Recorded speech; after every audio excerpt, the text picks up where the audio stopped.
I'm here to discuss the benefits of purchasing a co-op versus a condo today. The reason why is I have so many people that always call me and they're always saying that a condo is better. Oh, I want a condo.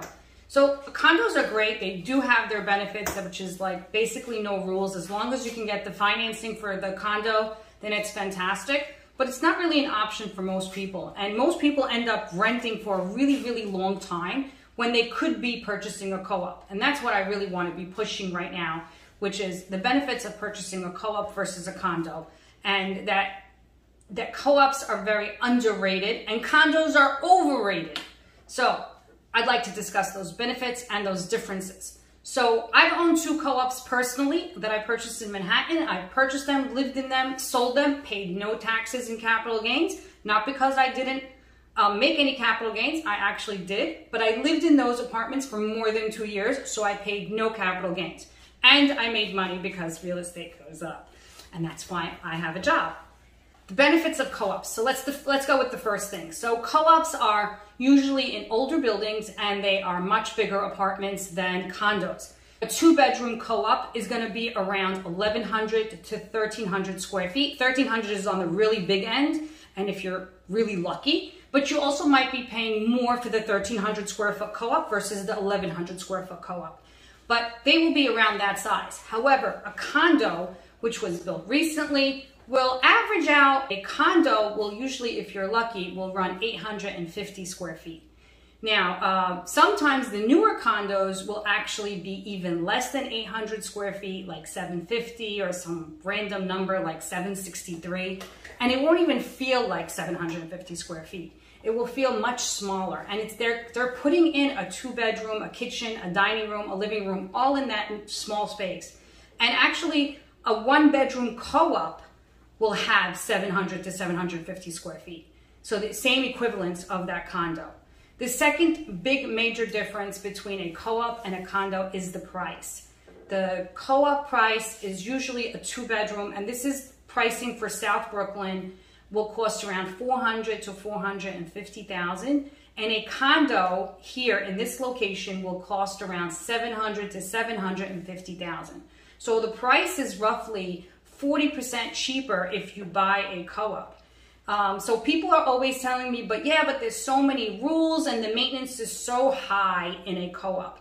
So what people forget is that the co-op has property taxes built into the maintenance, and that usually it's 50% of the maintenance that is taxes, and that taxes, you will get a certificate at the end of the year or a paper or a document that you can submit with your tax return.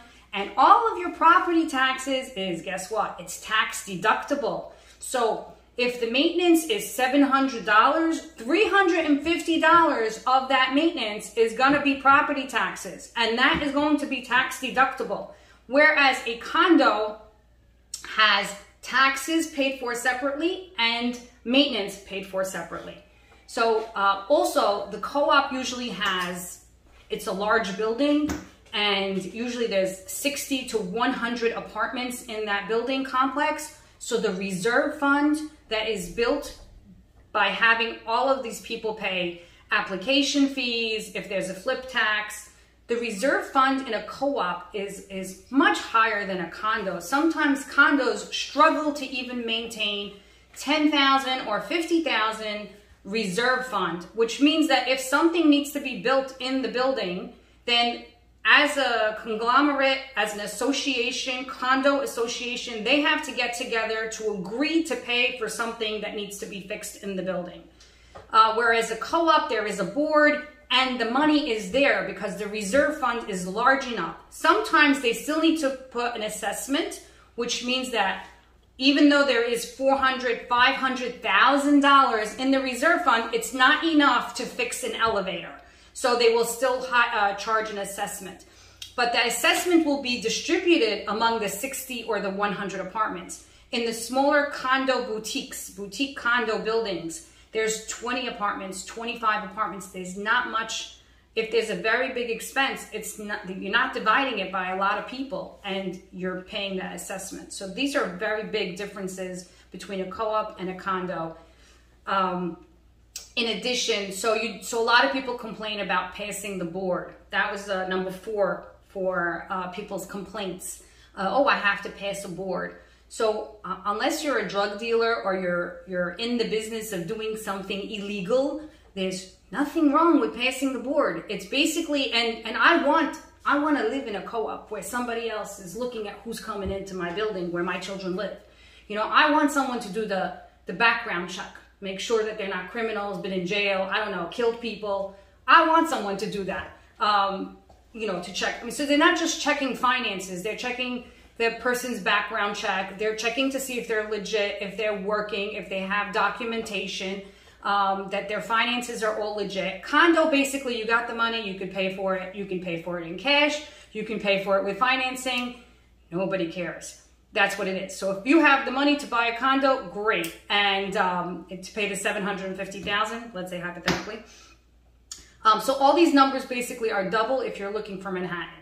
So if you're looking for Manhattan, a co-op 1-bedroom will be around $650. A condo 1-bedroom will be closer to $1 million.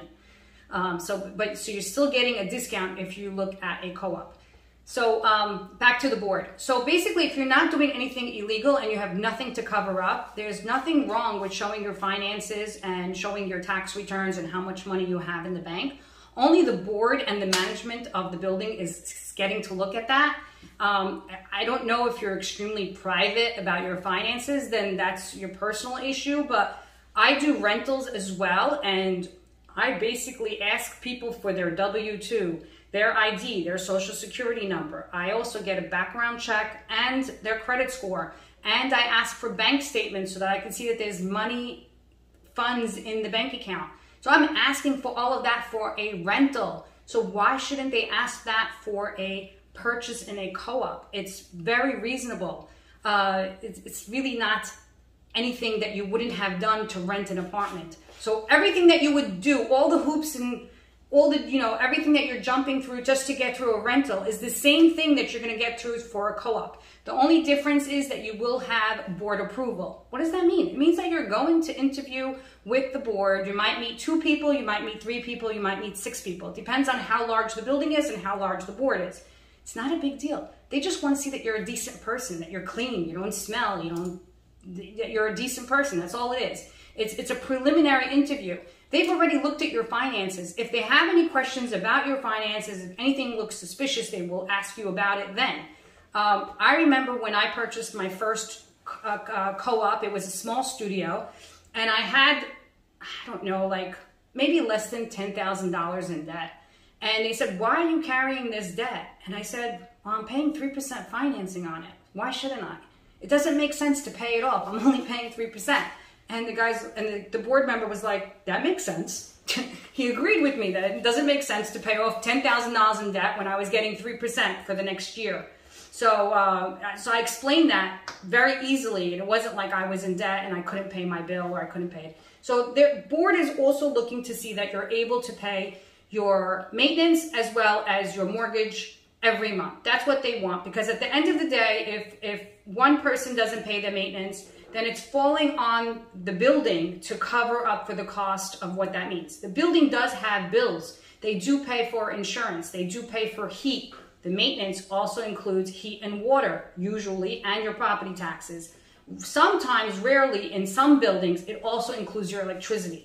So if you like an apartment with a building that includes electricity, gas, and water, jump on it, because it's fantastic. That means the only thing you're paying for outside of your maintenance and your mortgage is a cable bill. That's it. Everything else is taken care of. It's all built into your maintenance.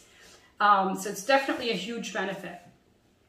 So usually a condo also, you might be paying maintenance, but you're also going to be paying a separate electric bill and a separate gas bill. Rarely is your gas bill included in a condo, because these are newer buildings and they built it in a way or a structure so that the occupant is responsible for the gas bill and it's not part of the maintenance. So maintenance also includes cleaning the building, insurance, all kinds of different things. Don't think it's just a bullshit fund. If there's a doorman, it's paying for the doorman. If there's a doorman, he's probably a union doorman, and there's probably a porter. It depends on how large the building is. But there's porters to clean the building, there's supers to maintain order and take care of the garbage and all of that stuff. There's also a doorman. Sometimes it depends on if you have a part-time doorman or multiple doormen. So maintenance includes all of that. So that's why sometimes the maintenance is high in one building and low in another building. But pacing the board is not a big deal if you have nothing to hide, and it's nothing that you probably wouldn't have done if you were purchasing, if you were trying to rent an apartment. So some buildings do require something called reserve. So a reserve fund is basically money that you have after closing the deal. So after you've closed the deal, you've got the financing, you've signed the papers, you've owned the apartment now. Sometimes the building would like to see a reserve fund, which is, in Brooklyn, it's very lax, so they're very easygoing. So sometimes they don't have a reserve fund that's needed. They don't need to see that money, but usually it's like 1 year is ideal to show that you have 1 year of maintenance and 1 year of mortgage payments. So if your mortgage payment plus your maintenance is around $2,000, 1 year, that's an extra additional $24,000 that should be in your bank, because it'll be like a cushion. And the reason why boards like to see that is because if you are an employee, you are a W-2 person, that means you work for someone else. You're always at risk of getting fired. So they want to know that, God forbid that you should get fired, you're still going to have the money to pay your maintenance and pay your mortgage, and you're not going to go into some sort of foreclosure situation. So in Manhattan, they're a little bit more stricter. I believe when I purchased in Manhattan, they were looking for 2 years of reserve. And there's even one building in Brooklyn, the Garden Terraces, which is on Avenue I and East 16th. It's a sister of 3 buildings, and they require 4 years. However, they will allow you to use your IRA, your 401k, any retirement money to be part of that 4-year reserve fund. So if you have $100,000 put away for your retirement, that could be the reserve fund. So they will allow it and they will approve you. So other things that are consideration for co-ops is pet policy. So sometimes they say no dogs or no cats in a building. A lot of times they're very okay with cats because cats don't go for a walk, whereas dogs do. And there's chances of liability issues if a dog bites someone as they're crossing in the hallway, that type of thing. So that's the reason why they have no dog policies in buildings. However, you can bypass these rules if you just get a note from your doctor and say that it's an emotional support dog, and then they cannot reject you because you have a dog that emotionally supports you.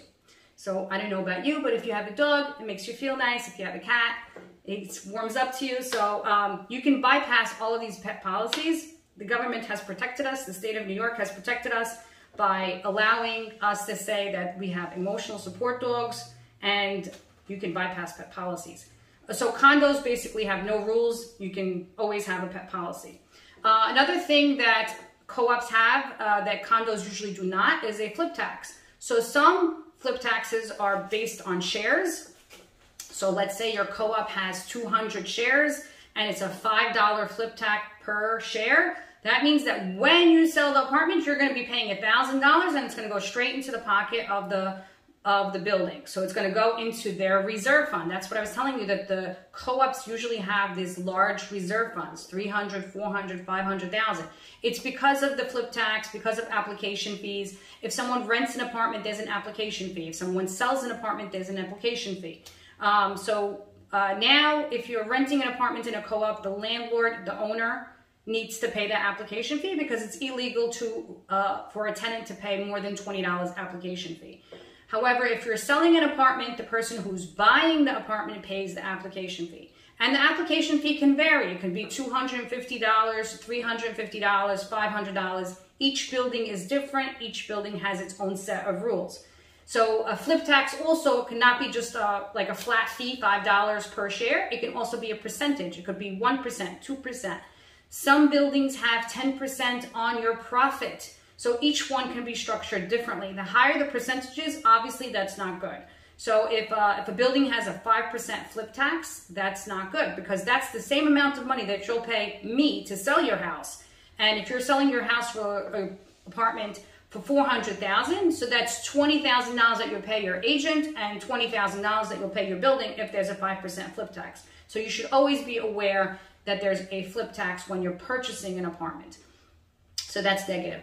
But most buildings do not have flip taxes because they know that they are perceived poorly. People do not want to buy into a building that has a flip tax, and I highly recommend that if they have a high flip tax to get rid of it, because nobody wants to live in a building with a high flip tax. It's harder to sell your apartment because people know that going in. So they're like, no, I don't want to buy that apartment if I have to pay 5% when I leave it. That sucks. Okay, so other things to consider is like subleasing laws. So most buildings have subleasing laws in their building. So they usually require that you live in the apartment for 1 to 2 years. So that means that you're owner occupied, you're living in the unit. And then after 1 or 2 years, if you'd like, you can rent it out. Renovations just need permission. Most renovations are allowed. Painting, changing floors, changing kitchen, changing bathroom. As long as you get hired plumbers, licensed plumbers, and licensed contractors, these are all to protect you and to protect your neighbors and to protect the building. Because you don't want someone to, if nobody was on top of this stuff, somebody would hire an illegal or a person who's not licensed, doesn't know what they're doing. They might install, change a sink, and then the plumbing is not installed properly. A pipe breaks, it leaks, and then the person under you has a leak from their roof, and you're responsible for that, or your insurance is responsible for that. But you don't really want that. You don't want that kind of liability. So all of these rules are set in place to protect you and your neighbors and the building in the co-op. So as long as you can follow rules, there shouldn't be a reason why a co-op is not doable. Now, I also want to explain why it would be great to, if you're renting, as long as you have the down payment, that you should start looking into purchasing a co-op. Maybe it's a goal if you don't have it now. Save that money so that you can pay the 10% or the 20% for down payment for a co-op, because you will pay the same amount of money for a co-op that you would for a rental.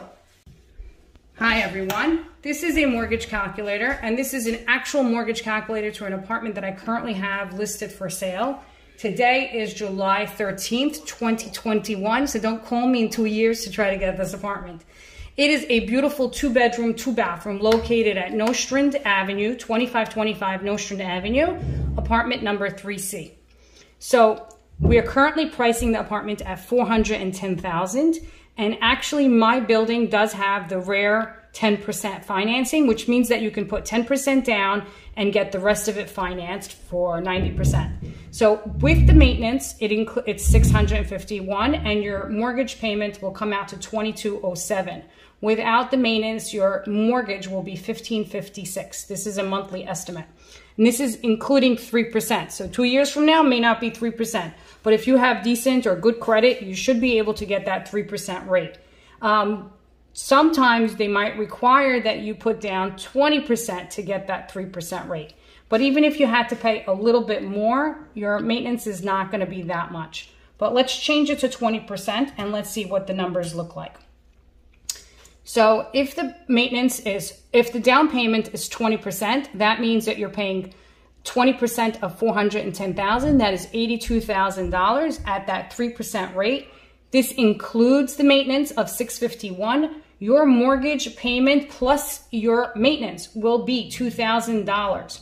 Without your maintenance, your mortgage is going to be $1,383. So this is a great apartment because basically, and this is a 2-bedroom, 2-bathroom. So if you were looking for a rental that had 2 bathrooms in South Brooklyn, that would cost you anywhere from $2,200 to $2,400. So if you put 20% down, it was $2,000. So you're getting it for less than you would pay rental. However, if you did 10%, which is great, if you can do that, then your mortgage payment comes out to $2,207, which is the same as if you were renting. So now you are paying yourself. When you have a mortgage, you are financing and you are paying yourself. Eventually down the line, you can sell this apartment, and more than likely you're going to sell it for more money than what you paid for.